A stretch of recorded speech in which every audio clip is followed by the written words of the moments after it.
Brooklynites, greetings New Yorkers. I would like to take the time to make a video about the career that is school safety agent. I would like to take the time to talk about it. And this video is only for New York City people because school safety agent is mostly New York City. Yes, you have school security in other states of the country, but mostly New York City. So people listen to this video. I'm gonna take the time to explain what the procedure is to become a school safety agent, because me personally, I went through that procedure and it was very difficult. Okay, the first thing that you have to do is you have to go to downtown Brooklyn, Journal Street, or you have to go to Manhattan, and you have to take a computerized exam. It's either pass or fail. You have to get a book to prepare for it. And the exam is either you have to score 70% or higher. If you score below 70, they don't hire you. You still have the chance to take the exam again. So anyways, I took the exam and I passed it with a 76. And then you're on a list. I don't know how many years you stay on the list, but about from roughly 1 to 3 to 4 years. Something like that. So the exam is about, what would you do in this situation? What would you do if you see a crazy student running? What will you do? The student is fighting. They just want to know your knowledge of the security system. School safety agent, it's a good job because basically you sit down and you do nothing. You just relax. You're sitting. You can text with your phone, but sometimes the only downside is you could get hurt because there are fights. You have to break up fights in school. High school children, some of them, not all of them, are immature, and sometimes they love to fight. So about the exam now. So I took the exam in 2000. When was it? 2010 of November. Okay, and they only called me. It was 2013 July. It wasn't a call. It was they send you a mail of your list number. So what happens is after you get the list number, you have to go to One Police Plaza, which is in Manhattan, New York. When you go there, you have to bring your resume. Oh, first of all, they will require that you dress in a suit and black shoes. You have to look presentable. You have to bring some form of ID. You have to bring your passport. You have to bring your tax statement. And what happens is you have to be there early. You sit there all morning, you sit there, right? And they introduce you, they give you an orientation about what a school safety audit is. And they tell you that you cannot work for New York City if they find drugs in your body. Okay, they say you can't get no work in New York City. And the drugs are at least for depending on the person size, the weight and the height of the person depends how fast the drugs metabolize. What I'm saying is they will give you a drug screening. I'm going to get to that later.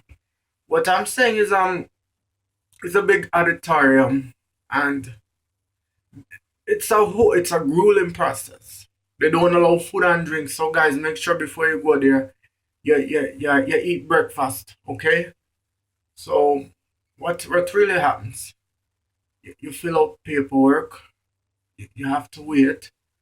Guys, just have some patience with me. I'm trying to remember what happened that day. And they ask you so many questions. You have to fill out so much papers. It took me 6 hours to fill out the papers. And you fill out papers, your background, your last address, your primary school, your relatives, your work experience, everything you have to fill out. And you have to, guys, make sure, as I said, you need to bring your passport, your social security. Yes, bring your social security card and keep it confidential, and bring your resume. And make sure that if you're going there that you're going to shave your beard and you're going to be presentable. The mustache is okay. And they're just trying to scare you. So if you pass that process, what happens is that you get a next apartment. It's going to be in Queens, Lefrak Plaza, which is, guys, give me some time to remember. I believe, yes, it's medical screening.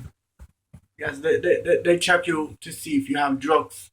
Now, how they do that is they shave your hair. Okay, they shave the hair on your body, and they send it for analysis on the laboratory in California.